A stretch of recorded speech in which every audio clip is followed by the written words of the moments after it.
What would you say to someone who says, I had an abortion, I'm fine, I'm good, I have no regrets? Even if they don't regret it, that doesn't make it okay. Abortion isn't wrong because some women do or don't regret it. Abortion is wrong because it is the taking of an innocent life, a life that can never be repeated, a life that is irreplaceable, and that's why it's wrong.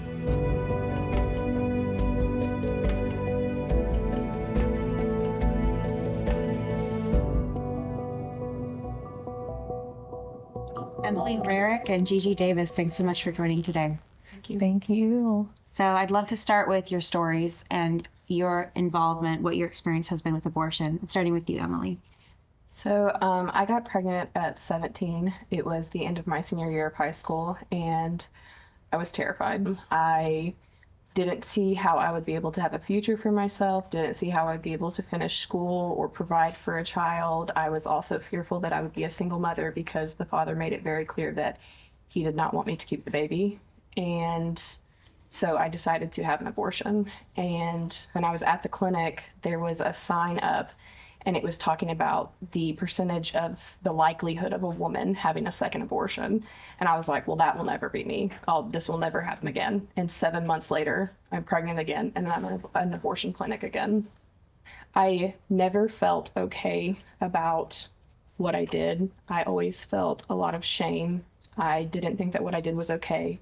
I never denied that my children were human beings. I just allowed myself to dehumanize them and told myself that it wasn't a baby, that it was living, but it wasn't a baby. And I was not fully aware of prenatal development. I didn't understand how far along I was, or the baby was developmentally. So when I was 10 weeks pregnant with my son Hudson, I was sitting one day and I was looking at a pregnancy app and just reading about his development. And it was like, it all just dawned on me that I was so excited to have this baby and to meet him. And I'm reading about his development, and it was the same gestational age that I'd had my first abortion.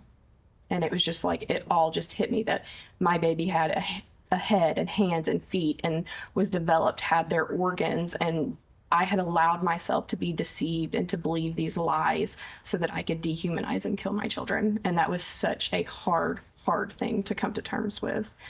And then in 2020, I felt that the Lord was calling me to start sharing my story so that not only I could potentially help another woman, but that it would help me. And I have found so much healing in being able to share my story. And God has worked in my life so much and has really redeemed me from my choices. And I'm so, so grateful to God for what he's done for me and in my life, and for the 3 children that I get to have today. Emily, what was the experience like when you went to the abortion clinic for your first abortion? Very cold, very transactional. I remember going up and like filling out the form and paying, and not much was said to me. And I remember they took us back in a room and made us watch a video, and I don't really remember. I disassociated so much that I don't really remember what the video was about. I think it was just talking about like the process of taking the pills and everything. And then I went back and spoke to the abortionist, and the only time that he ever looked up at me and looked me in the eye was when he was asking me if I was being coerced or pressured by anyone else to abort. And aside from that, nothing. No, not getting to know me, not shaking my hand, nothing. It was just very, very cold. Here you go. How did you feel when you walked out of the clinic that day after the abortion? Ashamed. Gigi, can you share your story? Oh, okay, yes. Very similar. At the age of 17 was when I first found out I was pregnant. I was actually getting ready to go to college, and I remember feeling nauseous. I remember feeling symptoms of pregnancy. And in that moment, I knew that I was the first to go to college in my family. I was a pastor's daughter. I was a leader in the church. I was just very active in my community. And what I had remembered growing up was that you don't get pregnant outside of wedlock. And so and also seeing my sister and how she was shamed for having a child as a teen mom, having 2 children at a very young age. I just remembered not wanting to go through that pain. And so all of that fear hit me like a ton of bricks. And I remember reaching out to my boyfriend at the time and telling him what I was going to do and that I was going to get an abortion. And I remember him begging me not to. And even his mother had asked, and his father had asked if they could keep the baby, if they could adopt the child. And so in my situation, the father was not okay with the abortion, but because of the fear I had of my family, of my church, of my community finding out and disowning me and pushing me to the side, I said, I can't go through that. Fear was so much greater than the baby inside of my womb. And very similarly, I disassociated with the pregnancy development process, the development of a child. And I figured if I abort soon enough, if I don't go past the first trimester, then I'm not doing anything wrong. It's just a blob of cells, or it's just, it's harmless. The baby is not feeling it. And so I would purposefully not look at any pregnancy apps. I would not look at any pictures, anything that would make me feel the pain worse than what I had already, that I was already feeling, which was, the fear and the worry. And so I remember Googling abortion clinics near me, and I found Planned Parenthood, and I called them and did not have the amount of money that was listed on their website. And they told me, well, bring what you have, bring whatever's in your pocket, and we'll handle the rest. And so I looked at that as a good thing. I thought that they were helping me. I thought that they were, resourcing me and helping me with what I considered problem secret. And so I went in that place, and I just remember going in and filling out the paperwork and turning it in and just sitting in the room. My boyfriend was there with me, and he was just silenced. He was distraught, but felt like he had to support me in that decision. And so I went to the back.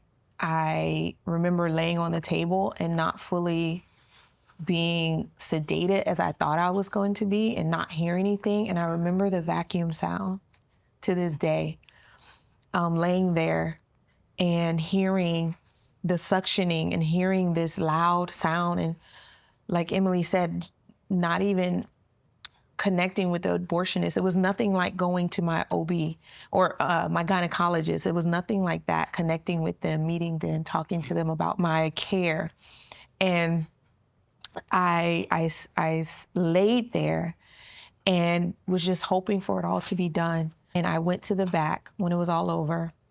They told me to, like a zombie, sit in these chairs. And I remember girls back there with me, and they're all crying and sobbing, but it's like a loud silence. And we're sitting back there, and they are giving us each a cup of juice or soda and some crackers, and telling us to sit there until we feel well enough to walk out. And I remember that day leaving, and I didn't have anywhere to go because I couldn't tell my family. I couldn't tell anyone that was close to me. And I remember going to his house, and he didn't have much, and we laid on a mattress. And I remember falling asleep after the appointment and having a dream about a baby crying out and saying, "Mom, why did you, why?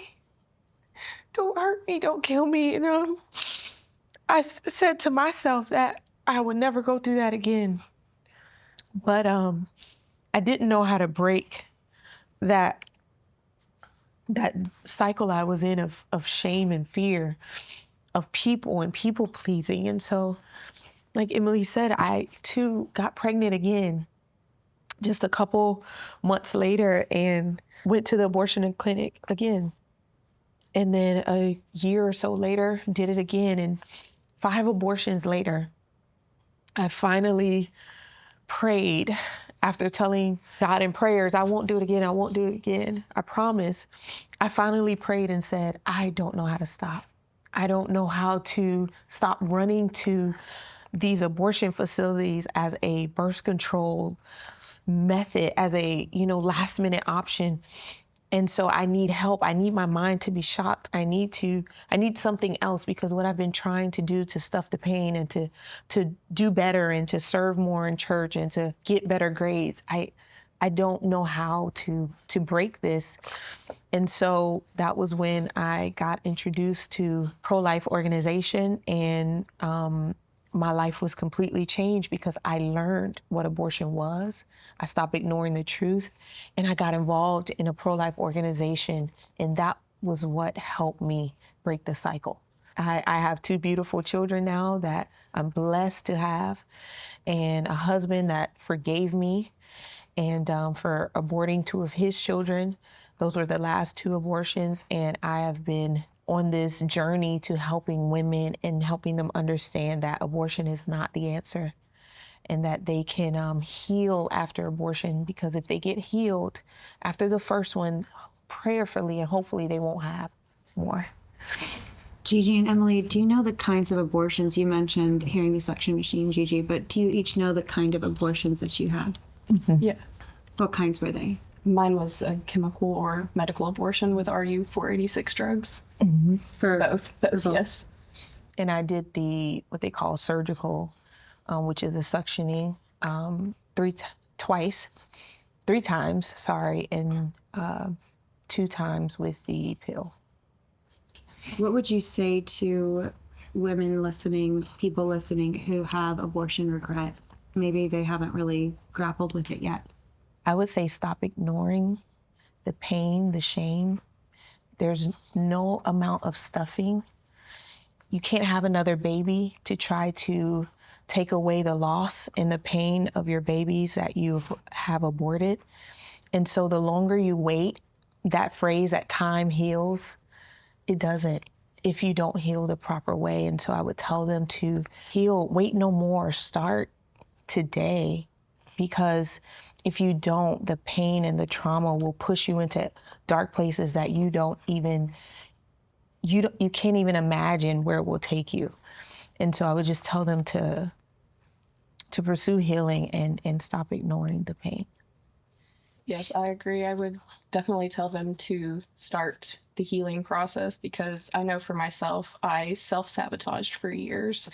I really struggled with drinking and trying to numb pain in different ways, and I was suicidal. I put a gun in my mouth one day when my kids were upstairs playing, because I had so much regret and shame, and I wasn't able to be who I needed to be for my kids and my husband, because I was carrying so much of that. And since I started the healing process, like I said, God has just done so much in me, in my life, and I still struggle with shame at times, and it's hard, but there has been so much healing, and I know that there's going to be more in the future. What would you both say to someone who has had an abortion but says, I don't have regret, I'm good with my decision? Or maybe someone who knows someone who says that, I don't have regret, I'm good with my decision. I know what that lie feels like, and it is a way to cope. I would be honest with them in saying you may not have regret now, but when it hits, it's going to hit hard. And if you don't have the resources, if you don't have the solution to that pain, if you're not prepared for it, you will have a moment where you will want to commit suicide. You will have a moment where you will want to self-sabotage or push that pain on someone else because you can't handle it.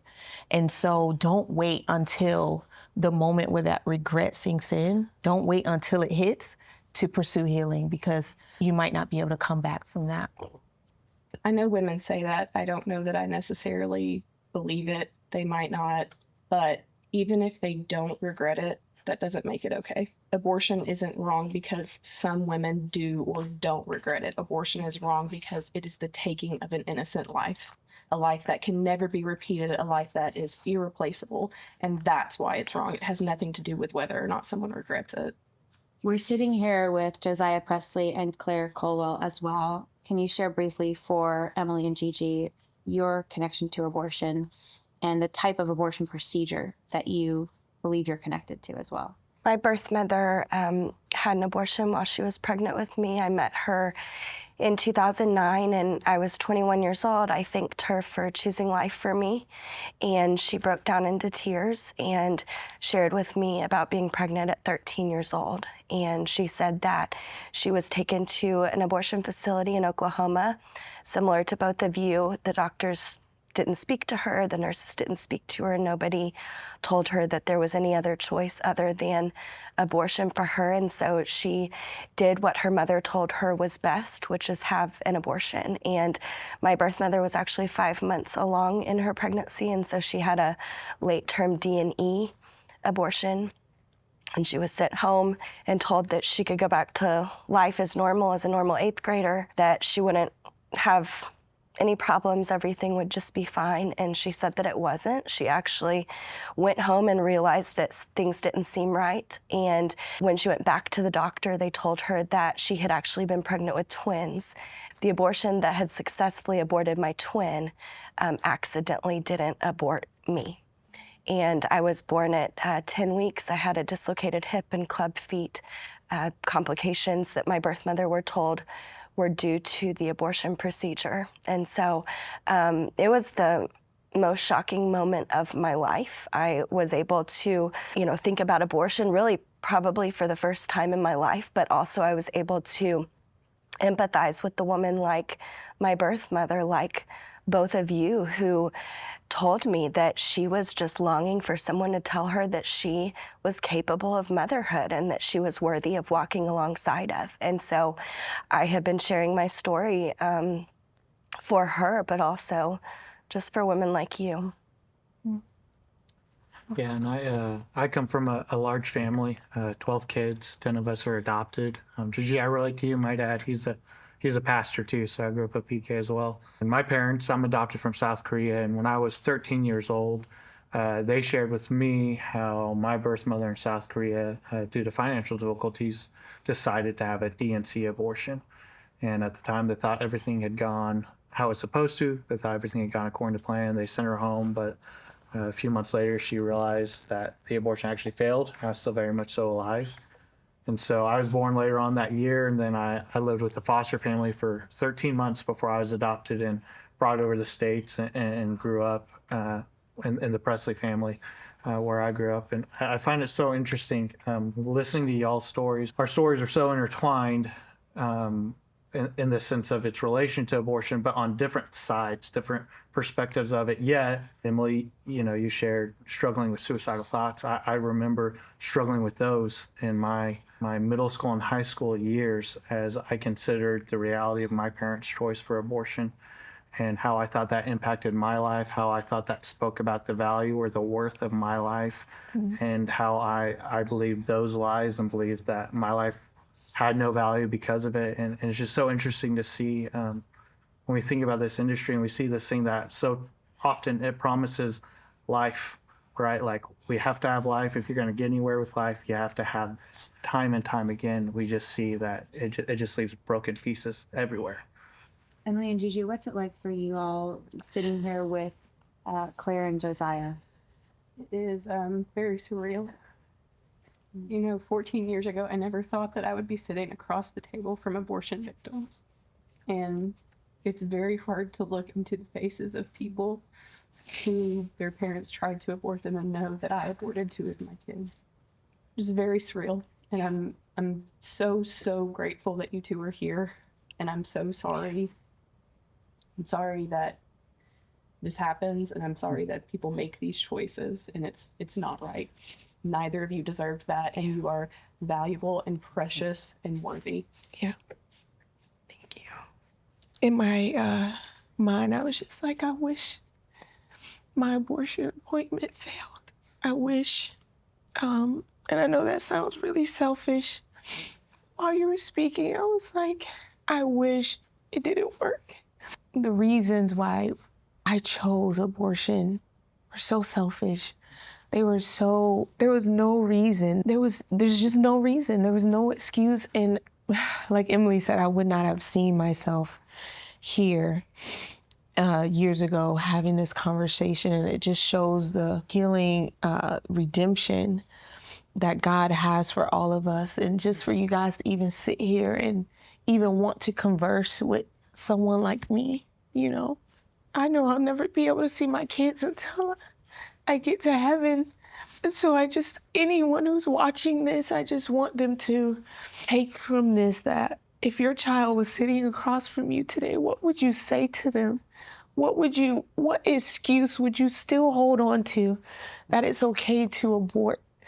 It's okay to take their life and not even give them a chance to live. And so I just thank you for just your forgiveness and your healing journeys. I thank God for your life, that you are here. Thank you. And I just want to add to that, y'all. I really appreciate you being willing to share your story and being willing to let God redeem that in your life and to use that in your life.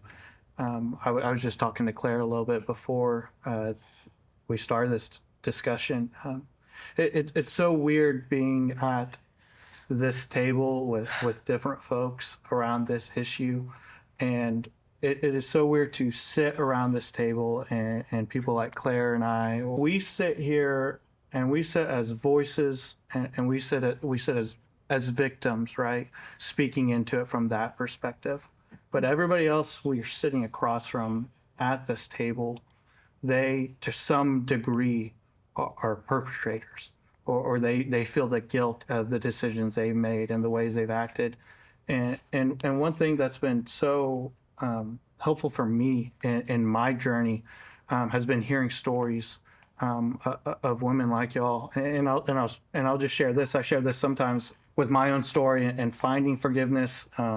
Growing up in a Christian home, understood forgiveness was something we do as Christians. It's something God calls us to do. But I really struggled with a number of years on what forgiveness actually looked like, particularly towards my birth parents.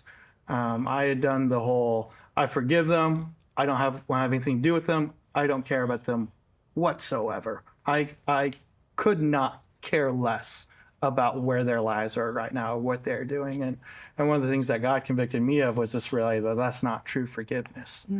And as I found forgiveness in Jesus, he convicted me of the reality that, hey, a God of the universe has forgiven me of so much. I'm called to forgive others.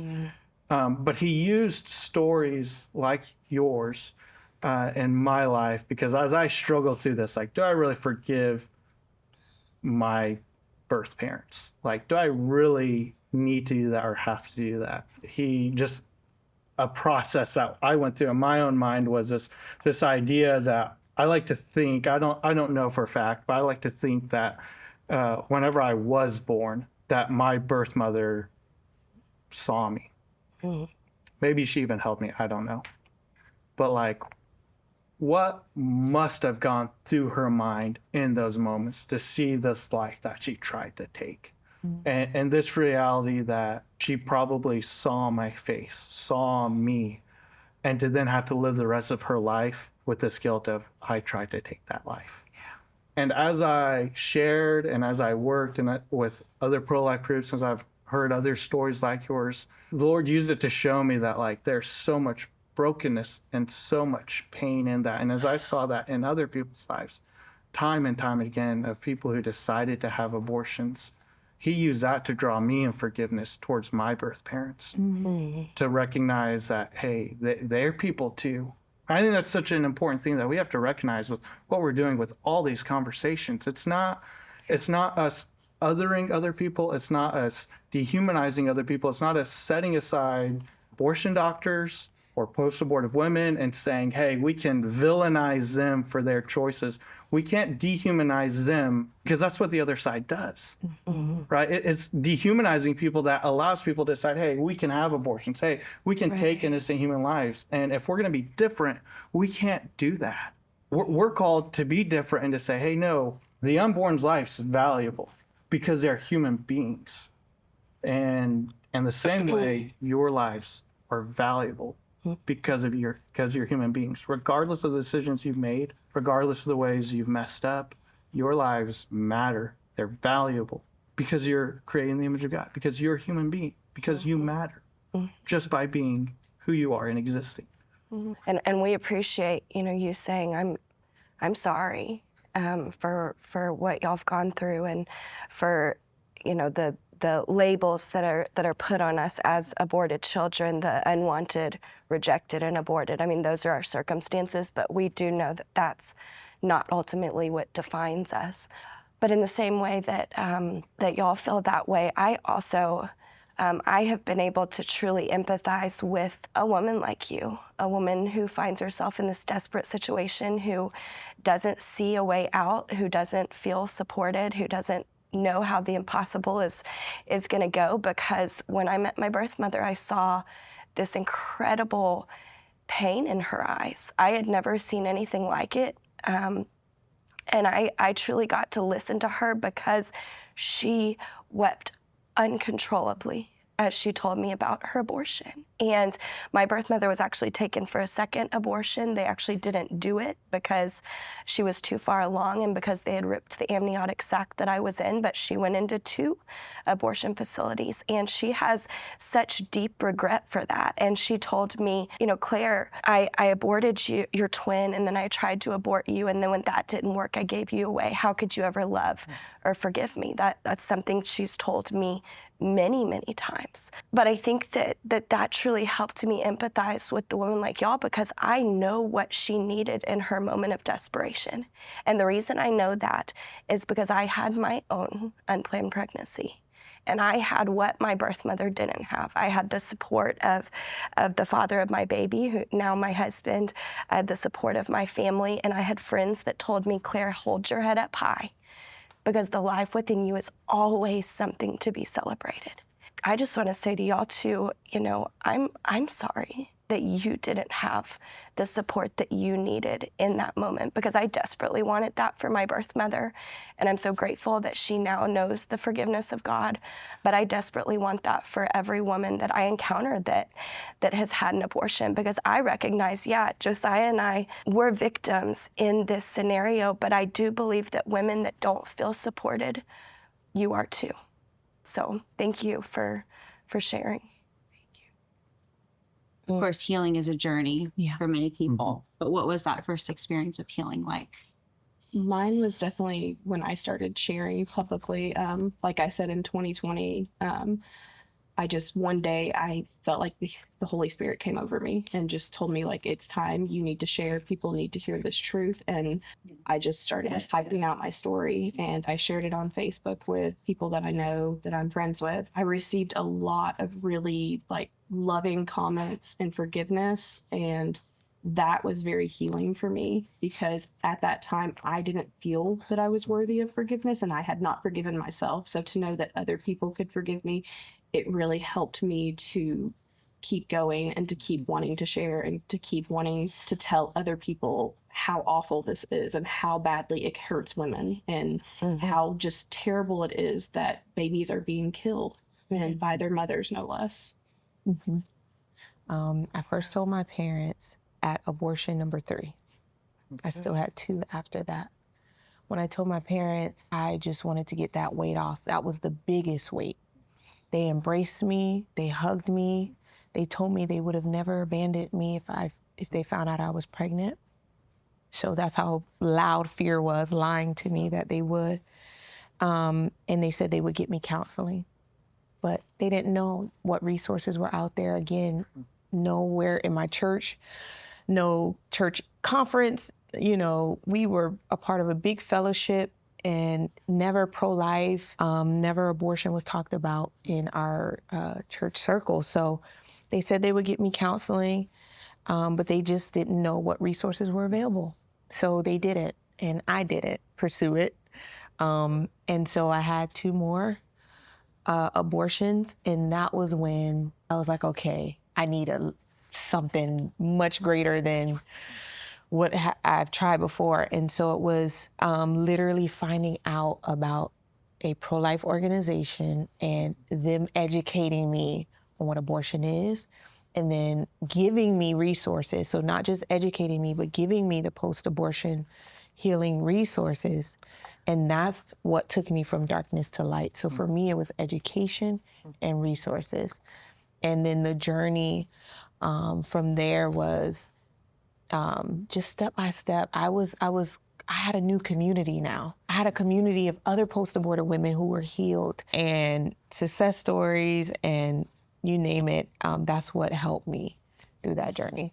Yes, and I will say that meeting other post-abortive women, hearing their stories, and actually getting to love them, that has been so healing for me, because it's made me realize that I'm not alone and that there's so many other women who feel this way. And that's extremely healing.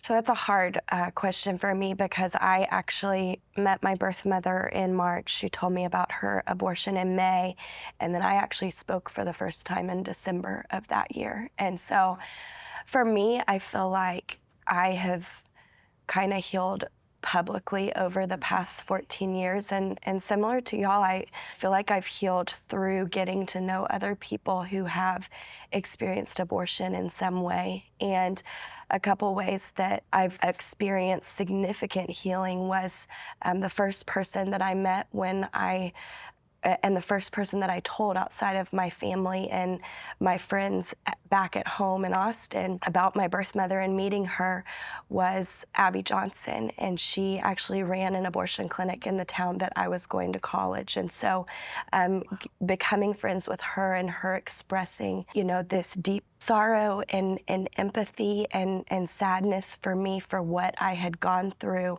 and also learning to come alongside someone like that and share our stories publicly to help others heal. I think that was very healing for me.